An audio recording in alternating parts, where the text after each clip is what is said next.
Olá, boa tarde. Bem-vindos, bem-vindas aqui para o nosso webinário sobre o Janela Genova. Meu nome é Marisaura Camões, podem me chamar de Mari. Eu sou a coordenadora geral de inovação da ENAP, né, onde fica o laboratório, e a gente montou esse webinário aqui para falar um pouco sobre essa nossa chamada de projetos, como que vai funcionar, quem que pode participar, o que a gente espera, o que a gente quer fazer esse ano. Então, agradeço muito a presença de todo mundo. O time do Genova está praticamente todo aqui. Dá um tchauzinho aí, né? São as pessoas que vão me ajudar aí um pouco nesse momento.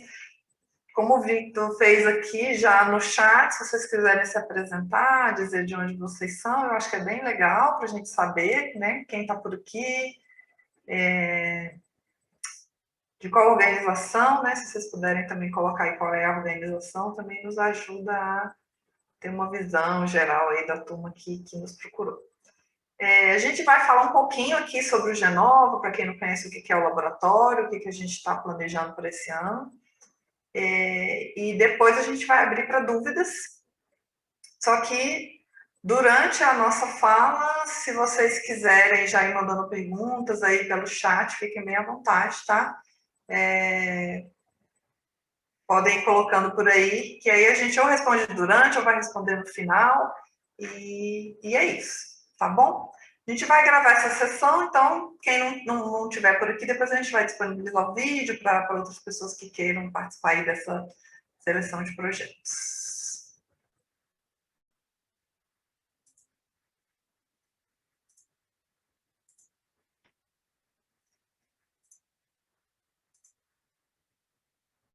Estão vendo minha tela? Deu certo, gente? Obrigada. Então, falar um pouquinho aqui sobre o Janela Genova, né? Já é a segunda edição desse momento aí de entrada de projetos. O Genova, a gente costumava receber projetos muito durante o ano, né? E às vezes a gente recebia projetos que a gente nem conseguia contribuir tanto, mas estava com espaço ali naquele momento, e então a gente acabava começando um projeto, depois chegava um outro projeto que tinha tudo a ver com o que a gente estava fazendo, e a gente não tinha mais espaço para receber. Então a gente criou, né, o Janela, que é esse momento da entrada dos projetos no início do ano, onde a gente recebe aí demandas de problemas dos órgãos, né, necessidades que as diferentes organizações têm, e que queiram trabalhar junto conosco, né, que acreditem que dá para inovar nesses campos que a gente tem trabalhado. Então, na nossa visão, a inovação pública é quando a gente desenvolve e implementa um processo, um serviço, uma política pública que gere resultado do serviço público e valor público para a sociedade. Então, a gente quer apoiar organizações nesse desenvolvimento, né, desse novo processo, desse novo serviço, dessa nova política. A gente tem estudado, se apropriado de metodologias para fazer isso. E tentando também formar, né, servidores públicos para a inovação, né, percebendo que a inovação não é um milagre, não é um grupo genial dentro de uma sala colorida que faz inovação. Né? A inovação, ela passa por método, tem método para inovação, e é um pouco isso que a gente quer desenvolver, testar e compartilhar. O Genova é um laboratório de inovação do governo, é um dos primeiros laboratórios de inovação do governo brasileiro, funciona dentro da ENAP, que é a Escola Nacional de Administração Pública, e a gente busca ser esse ambiente de promoção de inovação por meio da experimentação, né? Então, a gente está sempre experimentando métodos, jeitos diferentes de fazer política pública ou de fazer gestão pública, e essa é a nossa missão. E, além disso, é lógico que a gente quer disseminar tudo que a gente faz depois. A gente foi criado em 2016, né, numa parceria lá com o governo da Dinamarca, e teve muito apoio do MindLab. A gente tem trabalhado muito com esse desenvolvimento de soluções criativas. A Márcia vai falar daqui um pouquinho como que foi isso no ano passado, né? A gente fez de forma remota, então isso até abriu mais as possibilidades da gente trabalhar com pessoas de outros estados, com organizações de outros entes da federação, não só trabalhar aqui com a turma de Brasília, né? E a gente sempre trabalha em parceria com as organizações públicas, então o Genova não é uma consultoria, que você vai entregar o problema, a gente vai trabalhar aqui e entregar uma solução linda e inovadora. Não é isso, a gente trabalha junto com as instituições, numa parceria, de forma conjunta, né, com o dono aí do negócio para desenvolvimento de soluções. Então, a gente tem alguns valores que são muito importantes para a gente. Qualquer projeto que a gente vá trabalhar tem que gerar valor público, né? Então, isso para a gente é muito importante. Entender mesmo um projeto mais de gestão, qual é o valor público lá. Ele tem que estar com essa visão de geração de valor público. Tem que ter essa abertura para experimentar, e como todo laboratório, né? A gente lembra dos laboratórios de ciência, o experimento pode dar errado. Então, tem que ter essa abertura ao risco, né, que também é um dos nossos valores. A gente vai experimentar e vai correr riscos, às vezes, de não dar certo. Essa atuação em rede, trabalhar muito de forma conjunta, colaborativa, é muito importante também para os nossos projetos. Proatividade, então, trazer novas ideias, novas ferramentas, novos jeitos de fazer, novos entendimentos sobre o problema, isso faz parte do processo. E muita empatia e foco no usuário, né? Que a gente sempre trabalha a partir do olhar das pessoas, né? Quem são as pessoas que sofrem daqueles problemas e como que a gente pode ajudar a resolver e melhorar a vida dessas pessoas. A gente trabalha com, como eu falei, com prospecção, disseminação e experimentação. O foco do Janela são os nossos projetos de experimentação. Lógico que a gente vai prospectar um monte sobre aquele assunto e a gente vai depois quer disseminar bastante tudo que a gente desenvolveu. Mas o foco aqui é o nosso eixo de experimentação, porque a gente acredita que experimentar economiza e economiza muito, né? No governo, normalmente, a gente começa pela implementação grande, que a gente fala no Brasil, tudo são milhões, né? Qualquer projeto público que você vai implementar são milhões de pessoas, milhões de reais, então a gente quer, vamos ver se esse negócio vai dar certo mesmo antes da gente implementar, né? Então, economiza, a gente consegue validar que algo que a gente estava pensando em fazer, ou um jeito que a gente achou que resolver aquele problema vai funcionar. Constrói coragem, né? Quando a gente experimenta, fala, cara, eu tenho certeza que isso aqui tem tudo para dar certo, gera precedentes, ensaio futuros. Então, a gente tem muita convicção de que a experimentação é um excelente caminho para o governo. A gente normalmente trabalha com diferentes níveis, né, de análise. A gente sempre trabalhou muito com foco em indivíduos, organizações. A gente tem ampliado agora a nossa visão para um olhar mais sistêmico da inovação, né? Até porque problemas públicos são problemas sistêmicos que envolvem múltiplos atores, é muito mais complexo às vezes do que se imagina. Então a gente tem trabalhado muito nesses três níveis.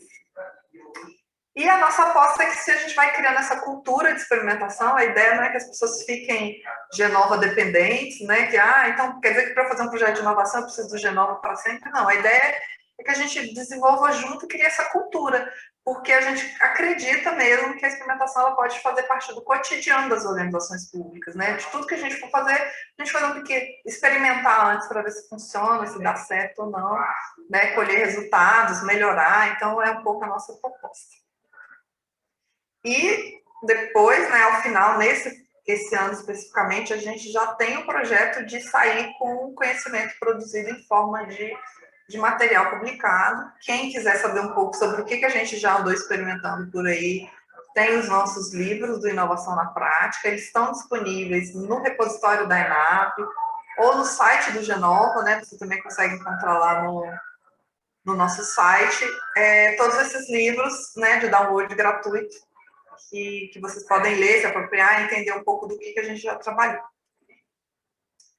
O que é esse Janela Genova, né? É esse momento da chamada de projetos, está no ar, não sei se todos vocês já tiveram contato com o texto, mas é um momento que a gente recebe os projetos que a gente quer desenvolver naquele ano. E então a gente, além de desenvolver o projeto, a gente também quer formar as equipes.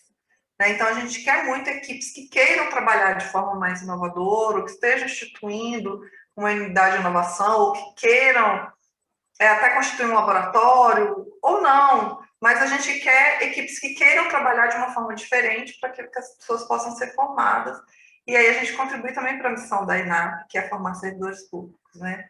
Na edição do ano passado, nós trabalhamos com 5 projetos, e que vieram a partir da chamada de projetos, e a gente achou o resultado muito positivo, foi muito bacana, foi muito gratificante.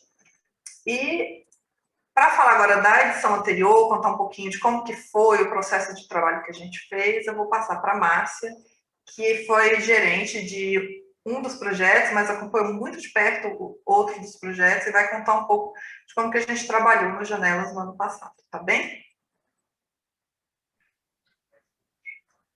Oi, gente, boa tarde.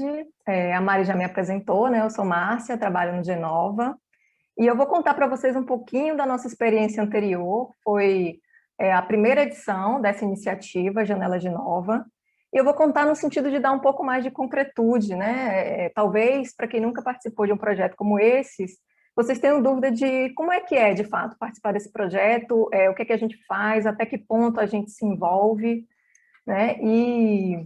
E quais são os produtos, né, ao final desse processo, né, o que é que fica desse processo ao final. Então, Mari, eu vou pedir para você passar os slides, porque eu não estou conseguindo passar aqui. Isso. Aí, começando um pouco a contar a nossa história do ano passado, e essa foto é até irônica, porque essa foto, se eu não me engano, foi da primeira semana de março do ano passado. Então, a gente ainda estava na lógica do presencial. E aqui a gente estava se preparando para começar a primeira edição de Janela Genova. Quando então, se não me engano, na semana seguinte ou 2 semanas depois, a gente recebeu a notícia de que esquece, né, em função da pandemia, agora todo mundo no trabalho remoto. E aí, em função disso, a gente terminou tendo que adiar o início, né, do Janela Genova, porque a gente optou por se envolver num projeto interno da INAP, para que a gente conseguisse fazer uma adaptação de toda a metodologia que a gente havia pensado no modelo presencial para o modelo remoto, né? Porque simplesmente você copiar o presencial para o remoto não funciona. A gente precisava primeiro desenvolver e testar minimamente, internamente ali na INAP, para depois a gente começar o Janela Genova do ano anterior, né? Do ano passado. E aí, se eu não me engano, em maio nós começamos, todo de forma remota, assim, todo o processo, todo Janela Genova de 2020 foi feito de forma remota. E é importante vocês saberem disso, porque para essa edição de agora, de 2021, a nossa expectativa é que a gente vai trabalhar, pelo menos majoritariamente, também de forma remota. Né? Mas agora, pelo menos, a gente já tem mais experiência, né, em fazer isso. Aí, Mari, pode passar para o próximo, por favor. Aqui eu vou mostrar um pouco como que a gente se organizou na edição passada. Eu creio que nesse ano vai ser semelhante, né? Como é que a gente organiza o nosso trabalho entre as pessoas que estão envolvidas? Então, geralmente a gente tem pelo menos uma pessoa do Genova, né? No ano passado a gente tinha alguns projetos, teve 2 pessoas, né? Esse ano a gente vai tentar manter 2 pessoas do Genova acompanhando cada projeto. E, além de uma ou 2 pessoas do Genova, a gente tinha, no ano passado, 2 consultores do PNUD.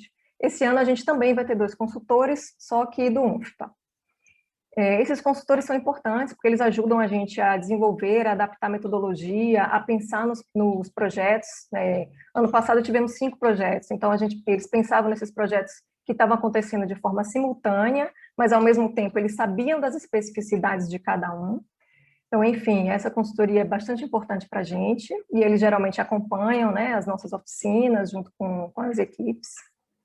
A gente tem também a equipe dona do problema, né, vocês, no caso, que vão submeter um problema para a gente, né, se o problema de vocês forem aprovados, a gente vai ter lá uma equipe que é dona do problema, que a gente aconselha que tenha de 3 a 6 pessoas, né, é importante esse número porque são pessoas que vão acompanhar, né? A nossa expectativa é que essas pessoas acompanhem o projeto do início ao fim.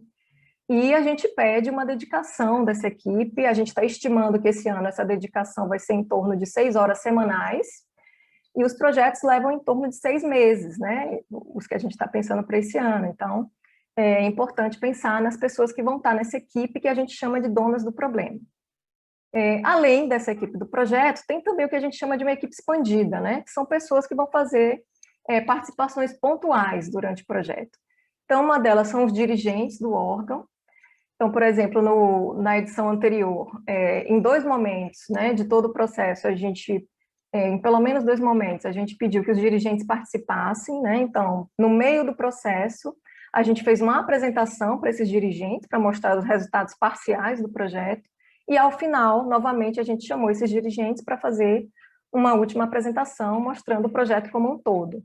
né? Essas participações são importantes, né? Porque para a gente não adianta fazer um super projeto e aí esse projeto ser engavetado porque ele não teve apoio de nenhum dirigente do órgão que não viu esse projeto como estratégico ou como importante. Então, é importante fazer essa sedução, né, junto com esses dirigentes. Além deles, a gente também, em alguns momentos, pode achar interessante ou conveniente que outros servidores do órgão participem. Por exemplo, quando a gente faz a ideação, que é uma oficina de geração de ideias, né, pensando já na solução do problema, às vezes a gente convida servidores do órgão que têm algum tipo de relação com o problema que a gente está tratando e que nesse momento eles podem participar e podem somar ali naquele momento de pensar em soluções, em ideias para o problema. Pode ir para o próximo, Mari. Bom, e o que a gente fez de fato, né? Ano passado a gente organizou o nosso trabalho em 2 ciclos, né? Um ciclo inicial com 5 etapas e um segundo ciclo com mais 5 etapas. Embora a gente faça essa divisão de 2 ciclos, gente, assim, a passagem de um ciclo para o outro, ela foi muito fluida, tá? Isso daqui é mais a título de didática da gente, de organização mesmo, mas os ciclos, é uma continuação, há uma continuação entre os 2 ciclos, tá? Então, nesse primeiro ciclo, a gente está muito voltado para entender melhor o problema. A gente sempre parte de um problema, né?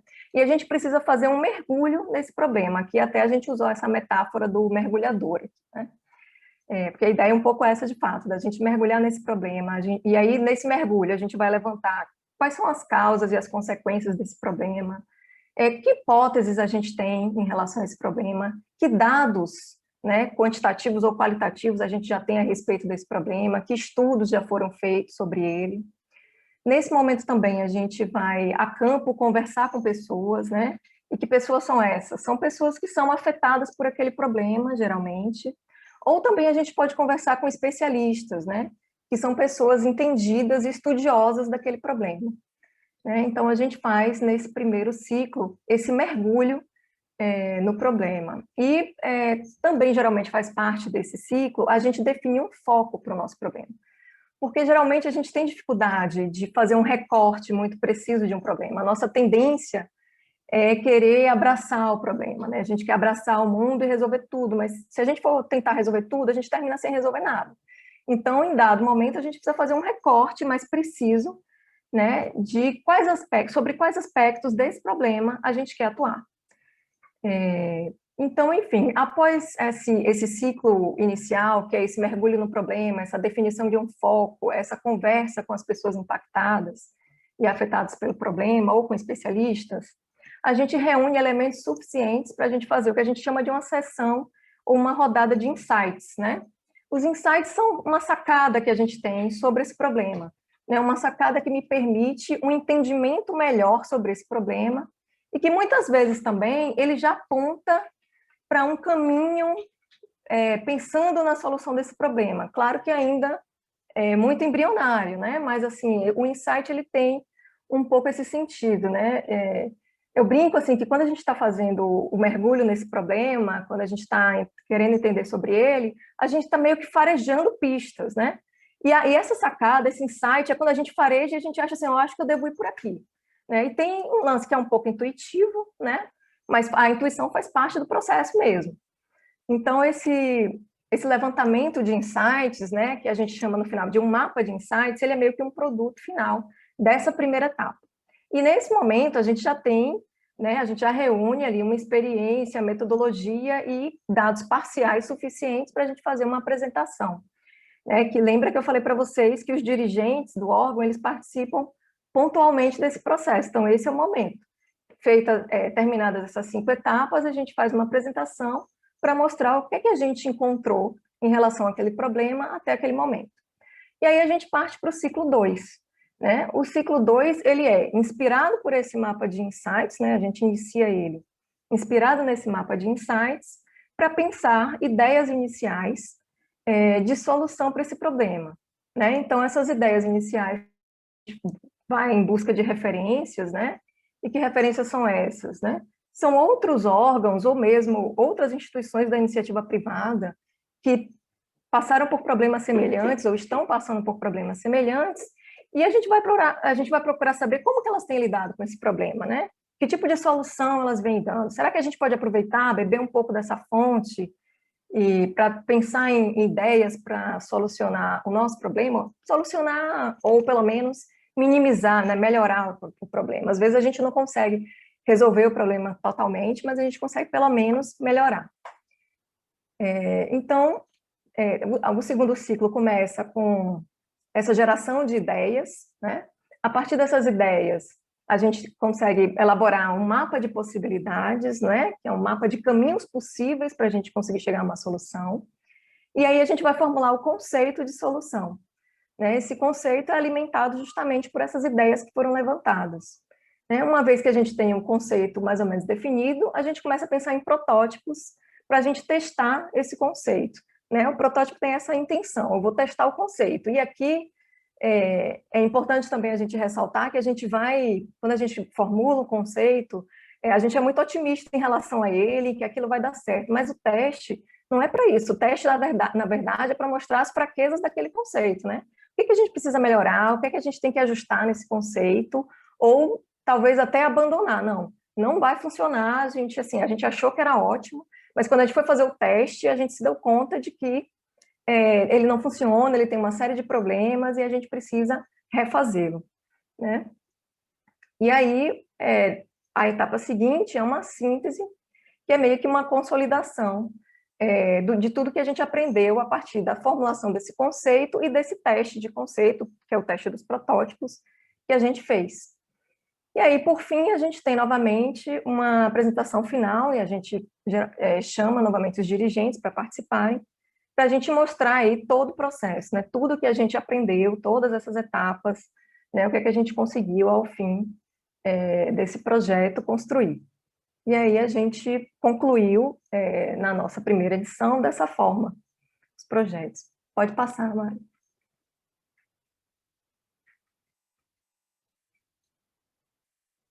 E aí, como fizemos, né? Eu já até falei um pouco, quando eu estava explicando sobre os dois ciclos, né? De o que é que a gente fez. De certa forma, eu já fui falando um pouco do como fizemos. Então, na edição passada, a gente adaptou metodologias que o Laboratório de Inovação da ENAP, já vinha trabalhando, né? Então, a gente já tinha experiência naquelas metodologias, né? Que é imersão ágil, design thinking, design etnográfico, e a gente adaptou até, a gente já tem as publicações, né? Depois, se vocês quiserem olhar lá os nossos livrinhos da nossa série, a gente adaptou essa metodologia para um ambiente remoto, e a gente utilizou essas metodologias nesse desenho desses dois ciclos, né? Então, vocês estão vendo aí parece um símbolo do infinito, ou um 8 deitado, né? Ele representa um pouco esses dois ciclos, em que a gente está o tempo inteiro explorando o problema, experimentando, testando e refazendo, né? Esse processo iterativo de você estar o tempo inteiro testando, refazendo, experimentando de novo, ele é meio que um processo contínuo, né? E durante esse processo, vale dizer que a gente aprendeu muito sobre o trabalho remoto, né? A gente experimentou junto com as equipes e a gente foi corrigindo rotas ao longo do caminho, descobrindo como é que se trabalha de forma remota em equipe, né? Como é que se compartilha documento, como é que trabalha todo mundo no mesmo documento, como é que a gente organiza as agendas, como é que a gente trabalha de forma assíncrona, né? Então, a gente foi desenvolvendo isso ao longo desse processo. Acho que a gente pode ir para o próximo, Mari. E aí, por fim, e eu também já fui falando um pouco desses produtos, né, na medida em que eu falei do que fizemos, o que a gente pode falar, né, que a gente tem de produtos ao final. Então, eu falei para vocês inicialmente do nosso mapa de insights, né, que ele geralmente acontece no final daquele primeiro ciclo.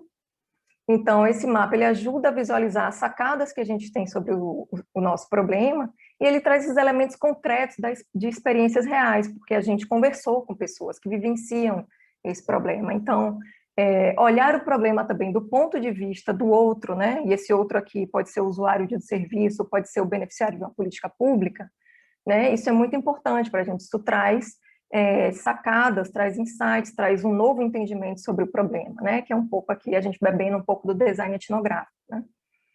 Então, esse mapa de insights, ele serve um pouco para organizar essas sacadas, né? E ele gera empatia e apresenta, né, quais são as oportunidades que a gente tem de inovação a partir desse mapa. Um segundo produto também é um mapa de possibilidades, né? Esse mapa de possibilidades, aqui naqueles ciclos que eu mostrei para vocês, ele vai estar ali no início do segundo ciclo, ele bebe muito do mapa de insights, né, que a gente construiu anteriormente, e ele vai apresentar quais são as possibilidades da gente solucionar, ou pelo menos abordar o problema, a partir de ideias que são geradas pela própria equipe, a partir das referências inspiradoras, né, que a gente vai em busca, né, e, como eu falei, do próprio mapa de insights. E, por fim, o conceito de solução, ele bebe também dessas duas outras fontes, né, tanto do mapa de insights quanto do mapa de possibilidades. Então, o conceito, ele é formado por essas ideias que são geradas durante a construção do mapa de possibilidades, e a ideia desse conceito é desse conceito ser testado, e testado de forma rápida, né, e experimental, assim, sem gastar muito tempo com isso, nem muito recurso com isso, porque a ideia é da gente testar rápido e aperfeiçoar, e testar novamente, até a gente conseguir chegar a um produto melhor acabado, né? Então, essa é a ideia.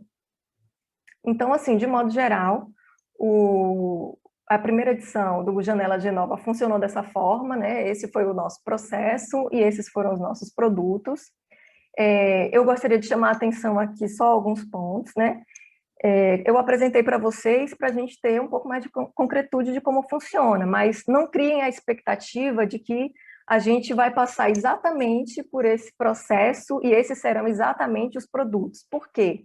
Porque agora, nessa edição, a gente vai trabalhar com novas metodologias. Então, a nossa ideia aqui é trabalhar com o design sistêmico e com as ciências comportamentais. Então, a gente vai desenvolver essas metodologias junto com vocês. A gente já vem estudando, mas a gente precisa se aprofundar e conhecer melhor. E a melhor forma da gente fazer isso é praticando com vocês.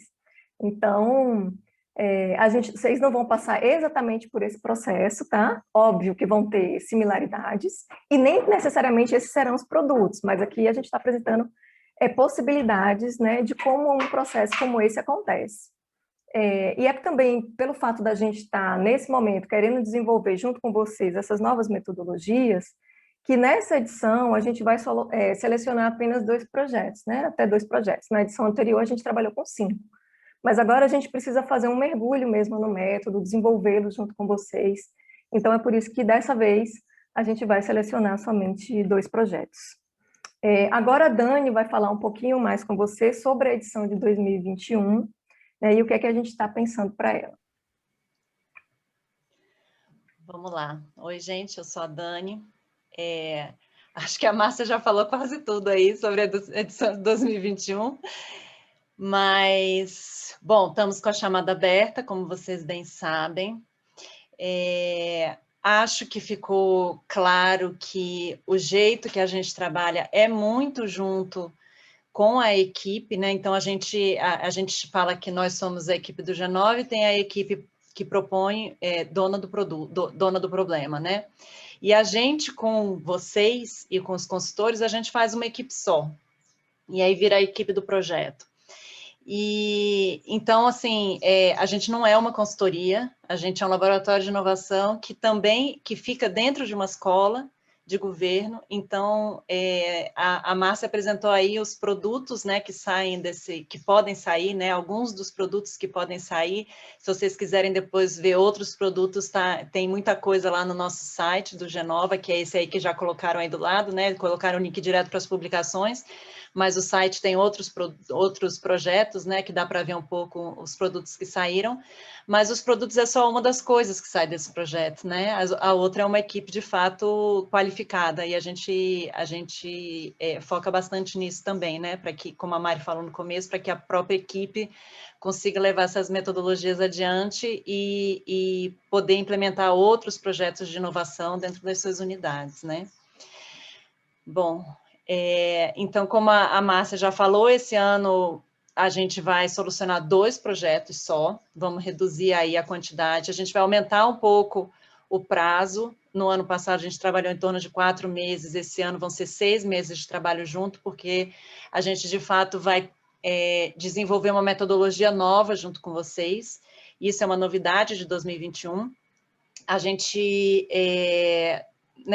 nos 4 anos que a gente trilhou até agora, a gente consolidou bastante uma metodologia de design thinking, ou de design, e sinalizou, esses projetos sinalizaram para outros espaços de experimentação que a gente quer aprofundar esse ano. Então, esse ano também é um convite para vocês co-criarem novos métodos com a gente, né? E darem muito feedback, enfim. Então, esse ano, além dos produtos que a gente vai ter, além do processo de capacitação da equipe, a gente, no final, já quer chegar com publicações, né, de novas metodologias inéditas, que a gente vai desenvolver junto com vocês. E aí, como a Márcia falou, o melhor modo de desenvolver uma metodologia é a gente testando na prática, né? Então, a gente está já, né, nesse processo de desenvolvimento dessas metodologias, de qualificação, de seleção de consultores nessa área, para a gente fazer um ótimo trabalho junto com os projetos, né? Então, essa é uma novidade. Então, vamos mergulhar nessas 2 novidades, que é o design sistêmico, que é uma coisa que está começando a ser discutida pela OCDE, assim, alguns laboratórios de inovação no mundo estão começando a discutir, mas é uma coisa muito incipiente, e a gente acha que a gente tem condição de entrar para contribuir, aí não só em nível nacional, mas de repente entrar numa discussão com outros laboratórios internacionais também, que já estão tentando trabalhar com isso. Não é uma abordagem fácil da gente pensar, de aplicar, mas é uma coisa bastante desafiadora, e a gente acha que a gente está nessa proposta esse ano, né? E a abordagem comportamental multinível, que a gente já vê, não sei quanto vocês acompanham dessa agenda, mas tem uma galera, né, falando muito de nudge, numa perspectiva de psicologia cognitiva, muito voltada para o indivíduo. A gente acha que ela é super importante também, mas a gente também quer trabalhar no nível mais de comunidade, de grupos, né, de normas sociais, trazendo outras abordagens da psicologia, não só da psicologia cognitiva, mas que podem ajudar a gente a enfrentar problemas sociais, né? Então, a gente quer juntar essas 2 abordagens, junto com a abordagem de design que a gente já trabalha normalmente, para ver se a gente consegue dar respostas ainda melhores aos problemas públicos, principalmente os problemas complexos. Então, pode passar, Márcia. Então, o que a gente quer nesse momento? A gente quer bons problemas. Até respondi uma pergunta ali do Igor, que passou por aí, perguntando, mas vocês querem que a gente já traga, né, o problema, né, nesse formato que vocês estão apresentando? Não, não precisa. Isso tudo a gente vai fazer junto, a gente vai ter tempo de elaborar o projeto todo juntos. O que a gente precisa agora são bons problemas. Então, o que a gente está chamando de problema? Nesse momento agora, em 2021, para esses 2 projetos que a gente vai se debruçar em cima deles, a gente está querendo problemas complexos. Não sei se vocês conhecem literatura de problemas complexos, também em inglês chamado wicked problems. São problemas que não são de fácil contorno, você não sabe muito bem o que é causa, o que é consequência, a consequência de um já é causa de outra coisa. São aqueles emaranhados de problemas, essas coisas bem difíceis que a gente gosta de trabalhar, né? Porque a gente é meio doido. E que tem vários atores envolvidos, então também a Márcia falou, né, que no ano passado a gente acabava envolvendo outros atores dos órgãos para ter um retrato um pouco melhor do problema, mas a gente acha que os problemas mais complexos a gente precisa de um retrato ainda maior, de uma etapa de diagnóstico maior, para entender as relações que estão causando aqueles problemas, né? E aí, com isso, a gente tem Gente, está passando um avião aqui, espero que não esteja atrapalhando. Então, a gente quer analisar essas relações em vários níveis. É claro que a gente não pode pegar um problema gigantesco, porque senão a gente não consegue fazer o contorno para a gente conseguir trabalhar com soluções de design, né? como vamos resolver a fome no mundo. Fome no mundo é um ótimo exemplo de um problema complexo, mas a gente precisa de alguma coisa um pouco mais tangível e um recorte um pouco menor para a gente conseguir trabalhar. Então, é nesse trabalho de problemas que a gente quer. A gente quer um problema que seja sistêmico, assim, que a gente consiga enxergar o sistema atuando, mas não ser um problema grande demais. Não se preocupem tanto com isso, porque até hoje, que eu saiba, tentando lembrar nos 4 anos de Genova, nenhum problema que chegou, ele ficou do mesmo jeito durante o projeto. Então, assim, apresentem a situação, apresentem o problema, e esse contorno a gente vai dando junto com vocês. Tá? Não fiquem muito com isso, mas apresentem o problema, apresentem o contexto, apresentem se já tiver tido histórico de tentativa de resolução, o que foi feito, o que deu certo e o que não deu certo. É isso que a gente mais precisa nesse momento para selecionar um bom problema. Bom, a gente quer e a gente precisa de equipes engajadas e com abertura para tentar e errar, porque a gente erra, e num projeto de inovação é impossível não errar, e a gente aprende com erro, só que a gente tenta errar rápido e errar barato. A gente erra pequeno para não investir um monte de recurso público para depois falar, ih, meu Deus, não deu certo. Então, a gente vai ali no miudinho e errando, tentando. Uma coisa clássica que acontece aqui é a frustração das equipes, que às vezes a pessoa se apaixona por aquela solução que ela deu para o problema, e quando vê que na prática não dá muito certo, a pessoa não responde, né, no público não responde como ela queria, ela fica frustrada. Isso a gente precisa tomar bastante cuidado, porque a gente precisa ter essa abertura para errar. E errando errando pequeno, errando no começo, a gente economiza energia, economiza o tempo das pessoas, economiza recurso público, mas a gente precisa dessa abertura.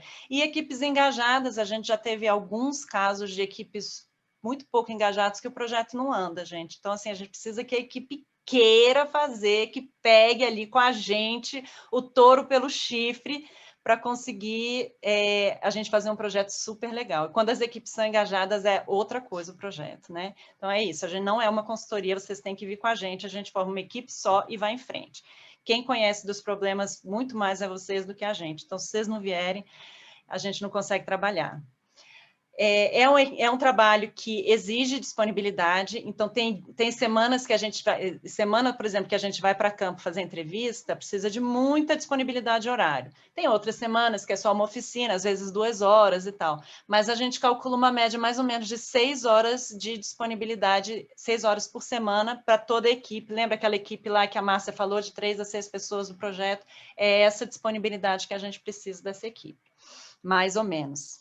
Apoio institucional, que também, se a gente às vezes faz um projeto e esse projeto não tem apoio institucional, às vezes ele fica na gaveta, né? E a gente gasta uma energia enorme, um tempo enorme, recurso público para fazer e o projeto fica na gaveta. Então, a gente precisa que os dirigentes apoiem esse projeto no âmbito do órgão de vocês. E muitas vezes, a gente já teve vários casos aqui que os próprios dirigentes faziam parte das equipes e tocavam a coisa com a gente toda semana, e aí é incrível, né? Porque aí você já sai com o projeto já encaminhado para a implementação, não precisa mais convencer ninguém.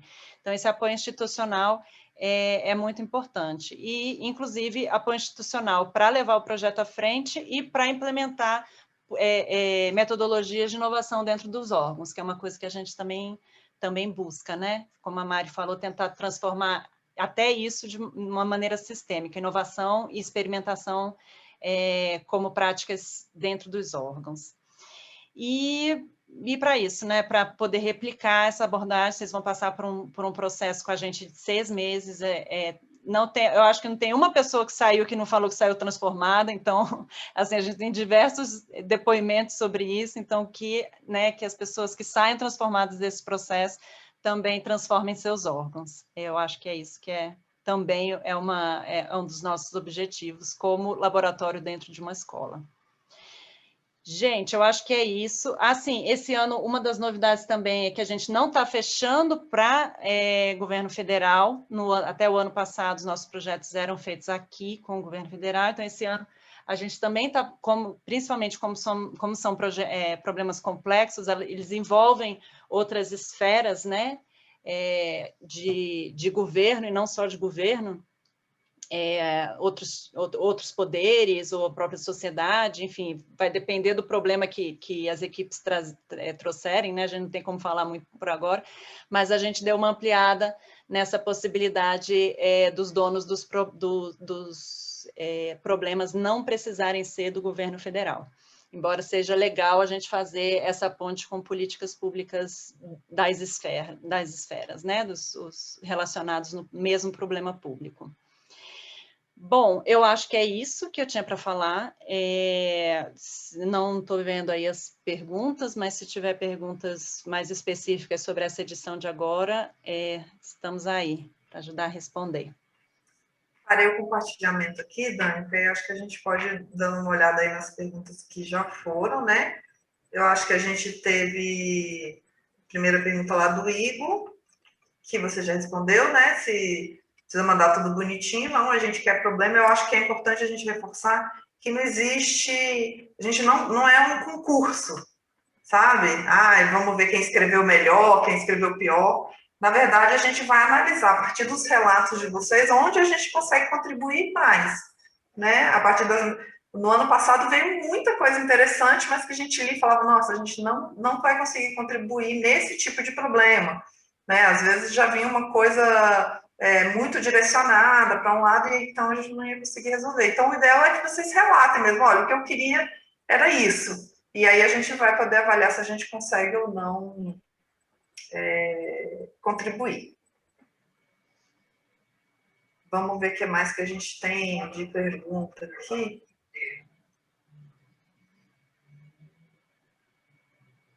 Aqui tem uma pergunta sobre o prazo, não é isso? Quando que a gente começa? A ideia é começar em abril, com os projetos novos. A gente vai fazer essa primeira etapa de seleção a partir do texto, da chamada, do que vocês colocarem. Depois a gente provavelmente vai chamar a parte dos candidatos aí para um processo de entrevista, até para a gente entender melhor, né, e do que se trata.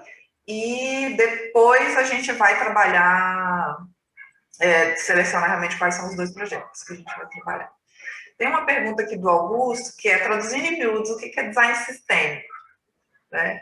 Então, a gente tem estudado design sistêmico, né? Tem toda uma história do design, de onde ele vem, né? E ele sempre veio muito de uma história do design de produtos, que é o que a gente normalmente conhece, né? Uma cadeira moderna, é um produto de um designer e tal. E o setor público tem se apropriado dessas metodologias de design, né? Que é atender necessidade das pessoas, mas ainda muito centrado nos indivíduos, né? De resolver problemas para indivíduos. E quem trabalha em governo sabe que a gente trabalha resolvendo problemas de grupos, de comunidades, de sociedades, né?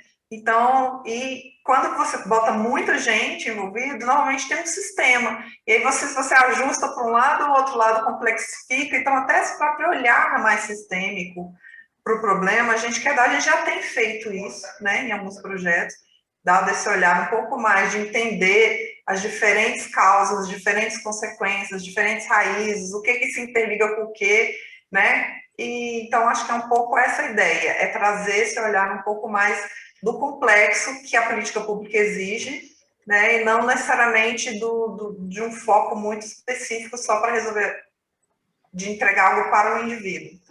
Não sei se ficou claro. Quer completar, Dani? Alguém? O nível de complexidade do design sistêmico é bem maior do que de produto, né? Mas acho que é isso que a Mari já falou, né? Quando você usa design para desenvolver um produto, é uma solução mais pontual, mais simples, com um problema muito definido, de uma relação de causa e efeito mais simples, né? Quando se trata de design sistêmico, são muitas causas, muitas consequências, muitas relações. Por exemplo, segurança pública, né? Um problema clássico de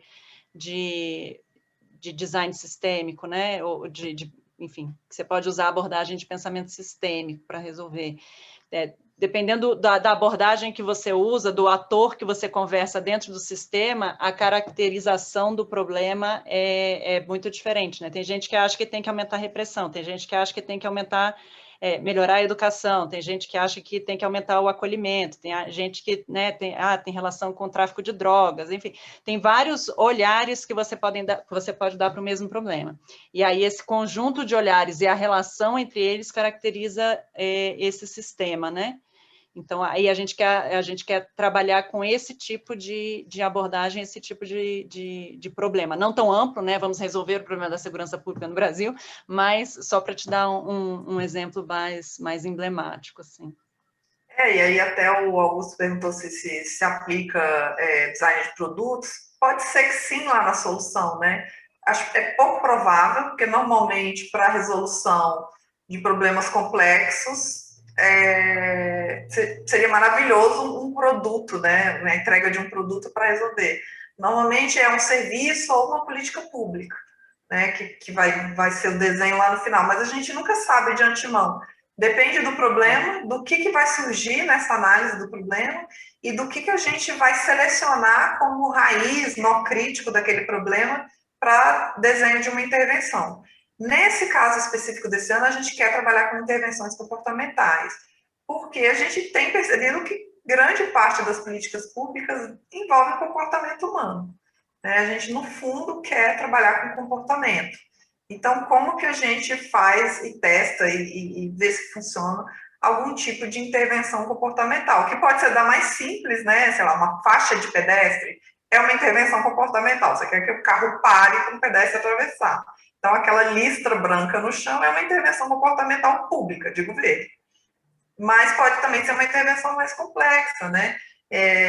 Enfim, sei lá, de coisas que a gente precisa melhorar, mudar para melhorar a vida das pessoas, né? Estou aqui com as perguntas da Gilda.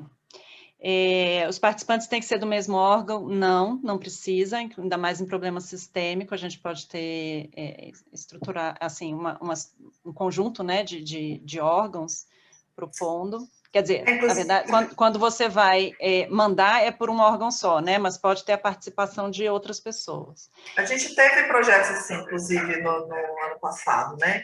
Projeto que, por exemplo, teve um projeto que era do judiciário e do executivo, então tinham pessoas do judiciário e do executivo. Teve projeto que envolveu mais de um órgão também, não tem problema nenhum. Desde que tenham pessoas dedicadas dos dois órgãos, né? Isso é muito importante. Então, assim, vai ser um projeto do INSS com a Caixa, né? Então, a gente precisa que tenha gente dedicada nas duas organizações para acompanhar, né? Não pode ser, uma hora vem um, outra hora vem o outro, porque senão você perde o fluxo, né, do desenvolvimento do projeto. Aí ela pergunta, todos os participantes precisam ser servidores públicos ou pode ter profissional liberal? Assim, o projeto é de uma instituição pública, né? Eu acho que a gente nunca teve caso de profissional liberal aqui, né? Dentro das equipes. Não. Talvez como um convidado, alguma coisa assim, mas parte integrante da equipe tem que ser de servidores. Pode só um integrante ter dedicação total? E aí a equipe ser se a pergunta é se a equipe pode ter só um integrante, não, né? De 3 a 6 pessoas, com dedicação total, enfim, se a pessoa tiver mais tempo de dedicação, a gente acha bom, mas assim, tem que ser a equipe toda com aquela média ali das 6 horas que eu falei. Se a gente oferece algum suporte financeiro, não. Custo de alojamento, a gente deve fazer o projeto todo à distância, por causa por questões óbvias. Então, não, essa questão de alojamento e refeição não está prevista no projeto, não. Isso, geralmente, quando tem viagem, geralmente é o próprio órgão que paga para fazer, tá? A gente não entra com esse aporte, não. A gente entra com todo o aporte metodológico, né? Mas, em geral, quando tem os custos são muito baixos, assim, não precisa pagar a gente, nós somos servidores públicos, né? Mas se tiver alguma viagem, geralmente é o parceiro que banca. Decida realizar um projeto piloto, o órgão da equipe. Eu acho que tem umas antes que acho que passou, Dani. O Vitor... Não, é que eu tô na mesma da Gilda ainda. É que a Gilda então fez muitas perguntas. Pode ser em algum outro local, assim, a gente ainda não está nem pensando no piloto, mas pode ser, se todo mundo já tiver vacinado até lá e for fazer em outro local, a gente já fez, inclusive na etapa de pesquisa, e na etapa de piloto não, que a gente acabou fazendo remoto, mas etapa de pesquisa a gente já fez em vários lugares do país e a gente viaja, né?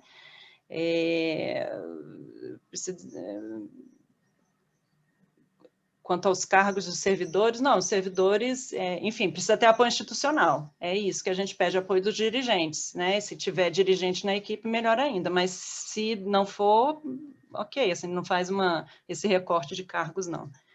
Desculpa, desculpa, Mari, acho que eu acabei aqui com a... É que eu já achei que você estava passando para a próxima. Não, vai lá, vai lá. O Victor fez mais, acho que foi uma provocação, né, e menos uma resposta aqui, de ele estar numa universidade pública federal e dos entraves da administração pública para inovar, a gente sente isso. Eu acho que conseguir aprovar um primeiro projeto de inovação dentro do órgão e mostrar aqueles resultados é uma ótima forma de começar a driblar isso aí, conseguir um patrocinador, né, assim, puxando para o nosso âmbito, mas essa conversa daria um webinário só sobre isso, viu, Vitor? De como a gente tem trabalhado com organizações públicas para melhorar esse ambiente, essa cultura de inovação. Acho que não vai dar tempo da gente falar, mas se quiser, a gente pode bater um papo sobre isso depois. O Augusto também deu um exemplo assim, um exemplo de problema, né? Varejistas que necessitam validar se o futuro cliente deles está empregado ou não. Isso aqui já é quase uma solução, mas é um excelente exemplo. Essa questão do fluxo, né, de emprego e desemprego é um problema complexo, né? Como que a gente lida, e a gente vai ter que lidar com o desemprego no país. E o desemprego não impacta só a vida daquele indivíduo que está desempregado, ele impacta todo um sistema, né? Inclusive do varejista, que ele precisa saber se ele vai ter alguém para comprar o que ele está vendendo, né? Então, acho que foi um excelente exemplo. Talvez o que a gente faria era entender a complexidade disso tudo, e não necessariamente essa validação, né? Porque aí esse problema do varejista, ele é um dos nós do problema do desemprego, né? Mas são N nós. Então, eu acho que foi um excelente exemplo de problema complexo, sistêmico e que englobam N fatores e N pessoas, e a gente teria que pensar em qual dos nós que a gente vai poder atuar para desenvolver e o que faria sentido de intervenção comportamental, que é o que a gente também quer testar num problema como esse, né, do desemprego no país. Então, eu acho que foi bom a provocação aí, Augusto, para trazer um exemplo de problema complexo, né, do que a gente tem falado. Continuando, assim, enfatizando um pouco isso que a Mari está falando, a gente está falando sempre de problemas, não sei se vocês estão notando, a gente não está falando de políticas públicas, é porque a gente quer focar justamente no problema. Na abordagem do design, como a Márcia mostrou, naquele primeiro ciclo, a gente gasta um tempão entendendo o problema, e aí depois a gente vai pensar numa solução, que é uma intervenção, que é uma proposta de política pública. Então, assim, fica a dica, hashtag fica a dica, não mandem soluções para a gente, não mandem políticas públicas, quero implementar essa política pública, fala para a gente do problema que está por trás. É claro que no contexto você vai falar, olha, a gente já tentou implementar isso aqui, deu certo, não deu certo e tal, mas o que a gente busca nesse momento são bons problemas.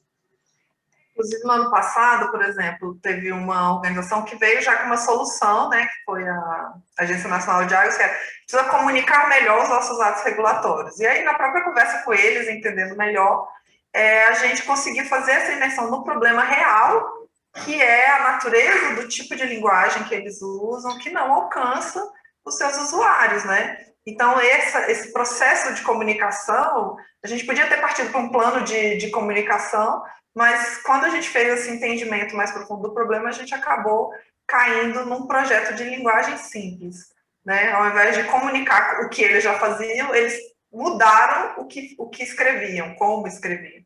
Então, é muito interessante que durante o processo, às vezes até a nossa visão sobre o que é de fato o problema muda, né? E é muito legal. Tem um formulário para apresentação do projeto, tem um formulário de inscrição. Eu não sei se alguém já botou o link aí para baixo, se alguém puder da equipe disponibilizar o link para o formulário de inscrição, por favor, porque a gente tem sim um formulário. A Lísia tá pedindo para contar um pouco dos projetos.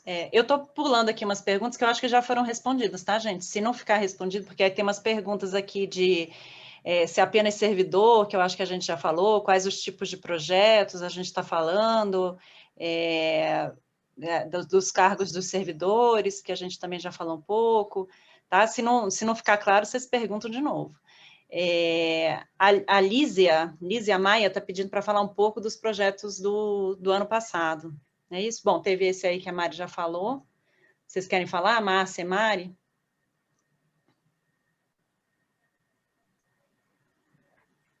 Eu acho que pode Márcia, João, Josi, que trabalharam mais dentro assim, da Sicília, acho que podem falar melhor. Então, o projeto que eu trabalhei mais de perto foi esse que a Mari acabou de citar, que foi com a Agência Nacional de Águas e Saneamento Básico, em que, como a Mari falou, eles chegaram com problemas sobre comunicação no órgão, e a gente depois se deu conta de que, na verdade, o que eles queriam é de que forma eles podiam tornar os atos regulatórios da ANA mais intuitivos, mais acessíveis e mais intuitivos para os usuários. E a partir desse recorte desse problema, né, e conversando com usuários de recursos hídricos, conversando com pessoas que trabalham com linguagem simples, né, então a gente conversou com o pessoal lá do Laboratório 011 de São Paulo, da Prefeitura de São Paulo, que já vem desenvolvendo uma série de projetos em linguagem simples para o governo. A gente foi se dando conta de que, na verdade, o que valia a pena ser feito ali era repensar a linguagem desses documentos, né? Como é que ele comunica a um usuário de recurso hídrico que ele nunca viu na vida, né? Como é que ele se comunica com essa pessoa e como é que ela consegue entender que ela está regida por uma determinada regra e que ela precisa cumprir com algumas obrigações que aquela regra impõe. E aí a gente fez esse esforço, né? Na verdade, o desenho da solução final eram projetos de linguagem simples aplicado a atos de outorga, né? Que é um dos documentos deles, a partir de princípios de linguagem simples, que vai buscar isso, né? Tentar trabalhar com uma linguagem que não utilize jargões, né? Que não utilizem palavras que não são de entendimento comum ou de senso comum. Enfim, ele olha um pouco para o leitor, né? O leitor médio brasileiro, e de que forma a gente consegue se comunicar com ele, né? Tornando a linguagem mais simples sem perder o conteúdo técnico, né? Que precisa ser passado. Então, o projeto com a Ana, ele caminhou nesse sentido. A gente apelidou o projeto carinhosamente de Hidrologiquez, né? Porque a gente, um dirigente, inclusive, que participava da equipe, foi ele mesmo que usou o termo. Aqui a gente fala hidrologiquez, e só a gente se entende, só a gente aqui dentro da Ana e quem está dentro do sistema de águas, né? Mas para aquele usuário da ponta, é difícil de entender o que a gente está falando, é difícil de entender determinados termos como a jusante, a montante. Então, eles também foram se dando conta de que era necessário mudar um pouco a forma como eles se comunicavam com o público deles. Então, esse foi um pouco o projeto que eu desenvolvi com a Ana. E aí, não sei se outras pessoas da equipe querem contar, porque a gente fez outros projetos simultâneos no ano passado. Eu acho legal de pessoas desaparecidas, João, porque só fazendo um parêntese aí, talvez alguns dos projetos que a gente trabalhou no ano passado não sejam bons exemplos para inspirar vocês para esse ano, porque a gente está mudando um pouquinho com essa história de problemas complexos, né? Daí, João, acho que Eu acho que vale sim comentar rapidinho. Inclusive, deixa eu, até antes de começar a falar, já apontar uma fonte de informações sobre o tema. Aqui no nosso site do Genova, quando você clica em projetos, tem aqui uma caixinha experimentação. E essa sessão ela poderia estar muito melhor do que ela está. A gente tem tanto material e, às vezes, a gente sente que poderia conseguir disponibilizá-los online, mas estamos tentando. Aqui tem uma abinha chamada Janela Genova. Não estão todos os projetos do ano passado aí, mas já tem 3. Acho que tem uma amostra legal do trabalho, então depois, quem quiser saber mais, recomendo que clique aqui. O projeto que eu acompanhei mais de perto ano passado foi o projeto Perséfone, um projeto com o Ministério da Justiça, sobre a Política Nacional de Busca de Pessoas Desaparecidas. Eles procuraram a gente com o desafio de estruturar essa política, né, que havia sido criada por meio de decreto bem recentemente. Ainda o mato era muito alto nessa área, você tinha iniciativas no nível subnacional, mas ainda muito pouco sendo feito no nível nacional, até em termos de protocolos mesmo. Então, quando eles nos procuraram, estavam ainda um pouco perdidos, tinham, assim, 7 modelos lógicos diferentes, muitas ideias. Quando a gente começou a formular, foi um pouco na linha de, precisamos aumentar a eficiência na busca de pessoas desaparecidas. Aos poucos, a gente foi entendendo um pouco a realidade ali do usuário na ponta e identificamos uma questão que era super crítica no processo no Brasil inteiro, que é o próprio ato do registro do desaparecimento de uma pessoa. E aí tem uma série de coisas que a gente identificou. Acho que todos vocês, talvez, né, quando pensam em desaparecido, talvez pensem que só pode registrar um desaparecimento depois de 24 ou de 48 horas. Isso, assim, é impressionante como é arraigado na sociedade, mas não, né? Na verdade, o recolhimento é que imediatamente, a partir do momento que você identificou um desaparecimento, que é um fato atípico, você, né, realmente entende que tem algo errado ali, está fora da rotina, isso tem que ser registrado. E o próprio processo era traumático de registro, inclusive porque, assim, por mais que a legislação, o gestor federal aqui não tivesse a intenção de que tivesse que aguardar 24, 48 horas, às vezes na ponta, na delegacia, se passava essa orientação, né? Mesmo sendo contra o que é preconizado. Então, o trabalho que a gente né, começou com esse mega problemão, fomos recortando, chegamos a identificar que a questão do registro era a chave, e aí a solução que a gente desenvolveu no segundo ciclo foi muito usando metodologias de design de serviços mesmo, de estruturação de um serviço, né, de registro de desaparecimento de pessoas com um protocolo nacional que pudesse, então, orientar, né, as secretarias estaduais de segurança pública para conseguir estruturar melhor esse serviço.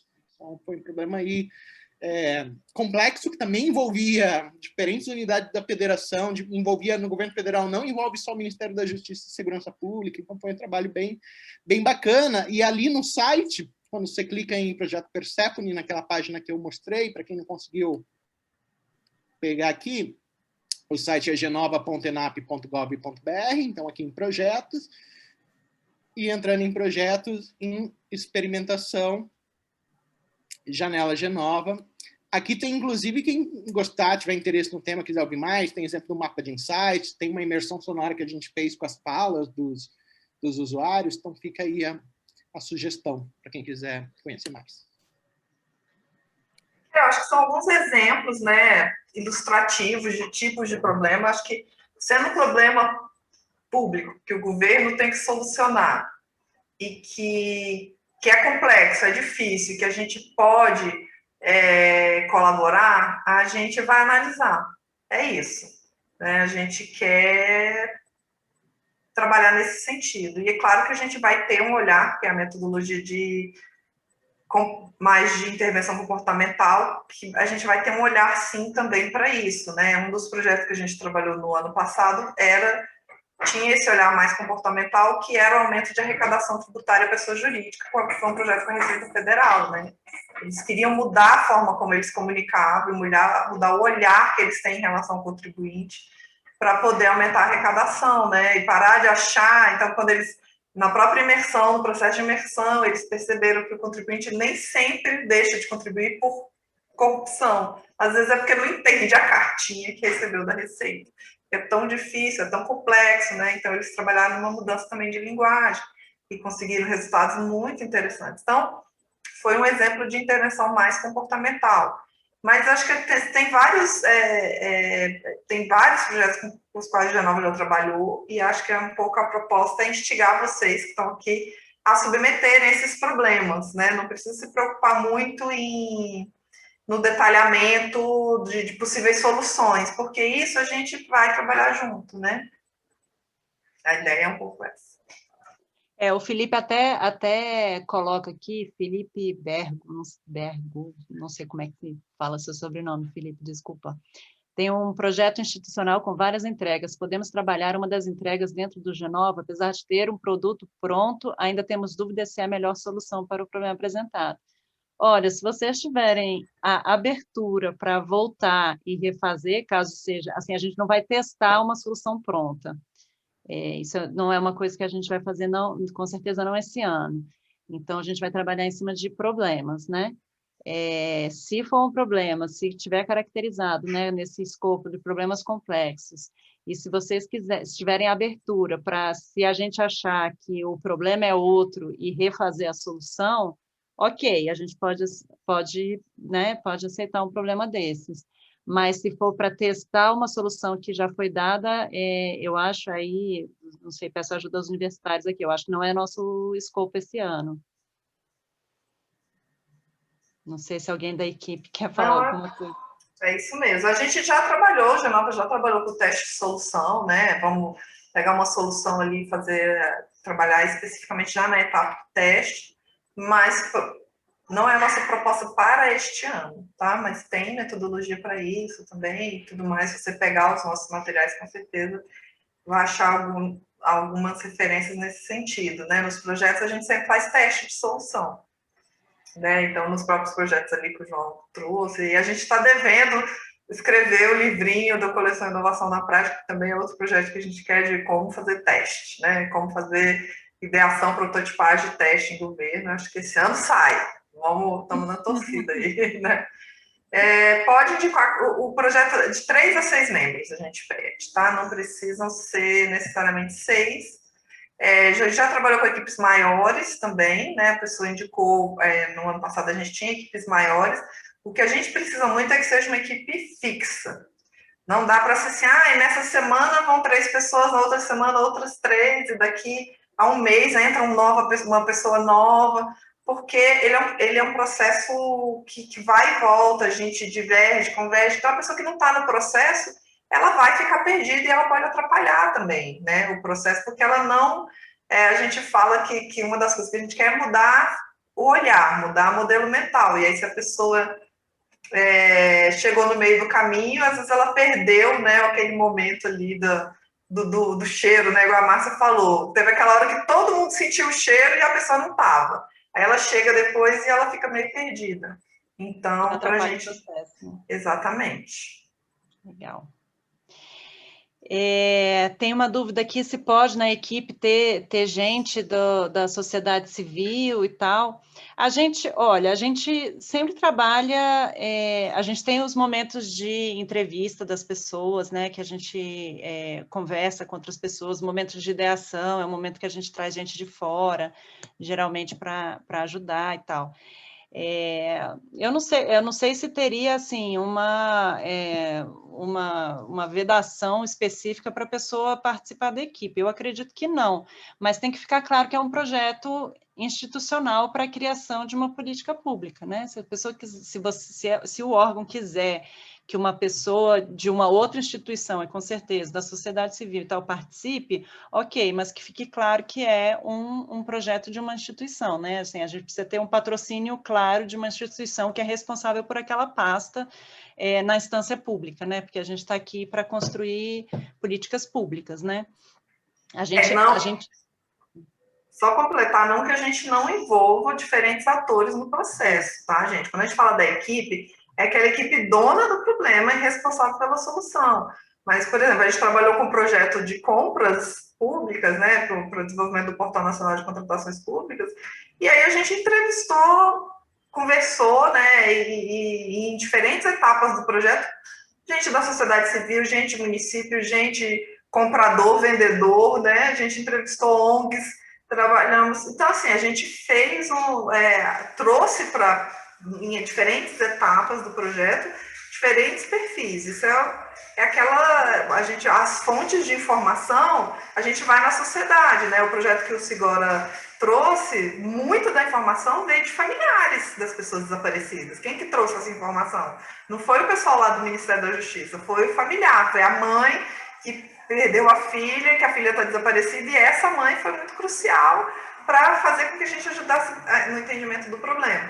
Mas quando a gente fala da equipe, do projeto, é essa equipe que é dona e que vai ajudar a desenhar a solução, que vai se apropriar da metodologia, né, que vai estar com a gente ali toda semana.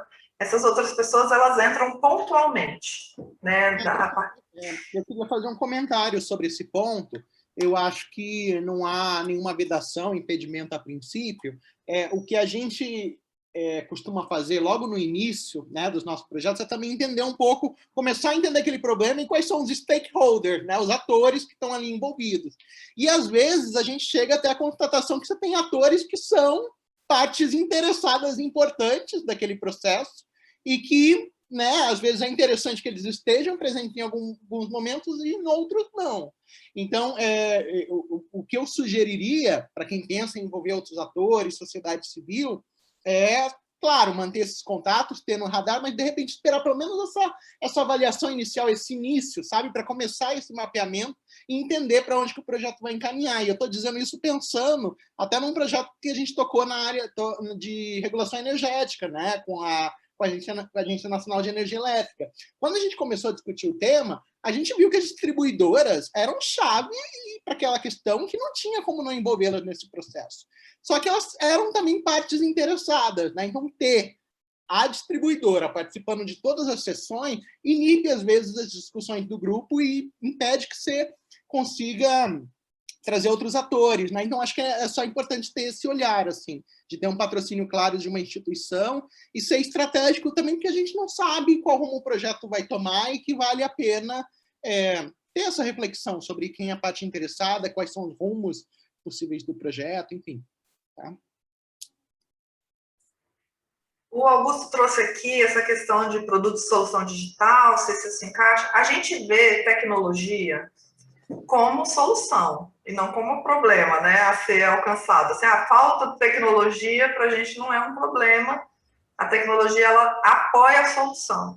Então a gente não tem, assim, a gente recebeu algumas demandas nesse sentido de, olha, a gente quer digitalizar tal serviço, tudo mais. Que para a gente isso já vem em formato de solução. A gente prefere realmente qual que é o problema que essa tecnologia poderia ajudar a resolver, né? Por que vocês estão querendo uma equipe mais tecnológica, né? E aí, por que a gente precisa entregar tal solução de tal problema? E aí, nesse sentido, aí faz mais sentido para a gente. Até porque, como eu falei, a gente quer trabalhar com intervenção comportamental também, e a tecnologia, ela é muito usada em intervenções comportamentais, e a gente precisa mexer com o comportamento para ter adesão, né? Vide quantos portais e aplicativos que ninguém aciona, que ninguém entra, né? Porque também é comportamental, mas a gente vê tecnologia como meio de resolver problemas. Na verdade, É comum a gente receber problemas desse tipo, assim, de ajuda a gente a melhorar o nosso portal. A gente fala, tá, vamos lá, senta aqui, vamos conversar. E aí vê que o problema, na verdade, assim, o problema ele acaba aparecendo, transparecendo no portal. Mas ele não é um problema do portal. Ele é um problema anterior ao portal. Muitas vezes é um problema de desenho de política pública que utiliza um portal. E aí parece que o problema é do portal, mas o problema não é do portal. Então, só para dar um exemplo né, disso que acontece. Às vezes vem para a gente como um problema de tecnologia, já vi, por exemplo, né, eu trabalhei num do Progredir, que era uma plataforma que eles falavam, as pessoas não estão entrando na plataforma, mas a gente teve que refazer, a gente fez um projeto de redesenhar todo o programa, porque o problema não era as pessoas não entrando na plataforma, né? O problema era da política pública. Então, isso acontece bastante. Só óbvio que sim, pode ser que alguns problemas a gente entenda que a solução passe por um processo de governo digital, de uso de tecnologia de informação, e a gente deve fazer uso disso, né? Para a melhoria de como o governo trabalha, não é impeditivo, né? Mas a gente nunca parte de um projeto como já de tecnologia de antemão. A gente quer saber qual que é o problema público que se pretende resolver. Se vai ser via tecnologia ou não, aí é o caminho, é o processo que vai nos dizer, né? É o entendimento desse problema que vai dizer. É isso, gente. Mais alguma dúvida? Senão, acho que a gente pode ir encerrando, a gente vai disponibilizar a gravação, né? A gente vai vai baixar o vídeo, disponibilizar para quem tiver interesse. Também pode mandar pelo e-mail do Genova, né? genova@enap.gov.br, se tiver mais alguma dúvida. Mari, só antes da gente encerrar, que o Augusto está aqui, eu acho que o Augusto ainda ficou com dúvida De repente, Augusto, se você quiser ligar seu microfone, sua câmera, explicar para a gente, eu não sei se você achar que a gente não entendeu ou não respondeu, acho que talvez fique mais fácil do que... Cadê o Augusto? Se ele quiser levantar a mão, Augusto, na funcionalidade aí a gente localiza e desmuta. Ah, sim, porque ele está mudo. Né? Oi. Fala, pessoal. Oi, Augusto. Joia. Não, o debate está bem legal, assim, eu entendi a proposta de vocês, que é algo mais sistêmico, um problema que no final se traduz em uma política governamental, um serviço, né? É porque eu estava mais com a proposta baseado em problemas de vários tipos que a gente tem aqui hoje dentro do governo, a gente fazer um recorte de alguns deles que possam, no final, se traduzir em soluções digitais. Claro que sempre partindo de um problema, né? Sempre partindo da análise do problema real, mas que isso, no final, ela se converta em um produto que um cidadão vai utilizar no final, entendeu? Uhum.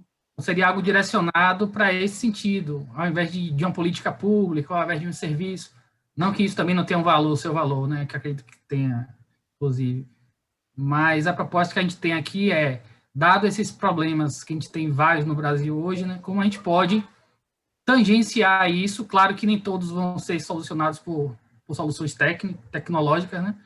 Nem tudo vai se traduzir nisso, mas que a gente pudesse fazer esse recorte, porque eu acredito que a gente tem uma grande parceria aí em entender esse problema e digitalizar alguns serviços que a gente carece, né?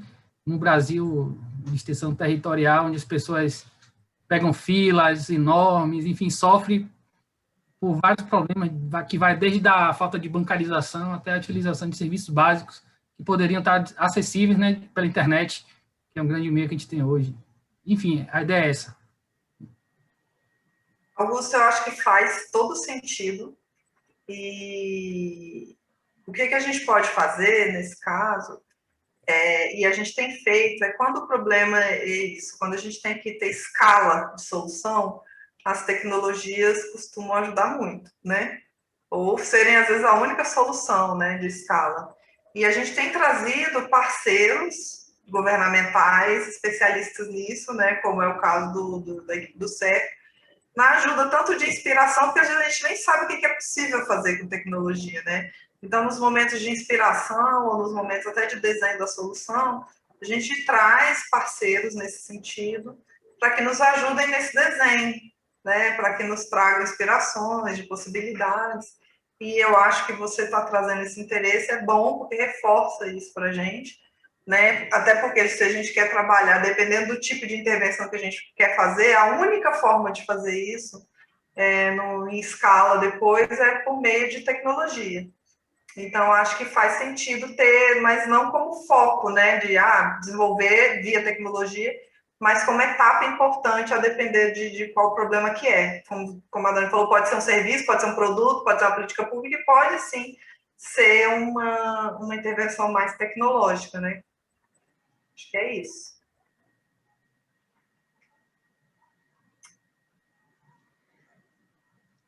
Mais alguma coisa?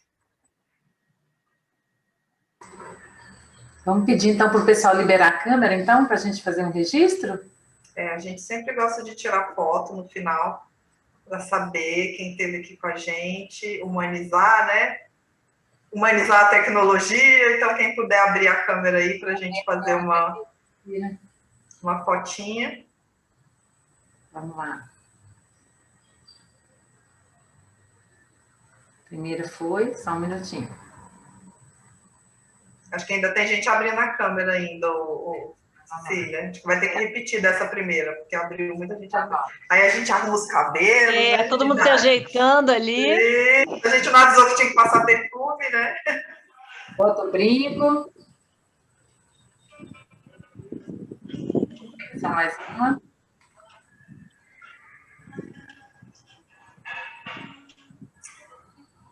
Joia. Pronto, tirou das 2 páginas, Cecília? Sim, 2 páginas. Então pronto, então ótimo, gente, olha, Muito obrigada, foi ótimo. Não sei se a Bruna está por aí, vi que ela estava tentando entrar. Ela que é a nossa diretora, quiser dar uma palavra.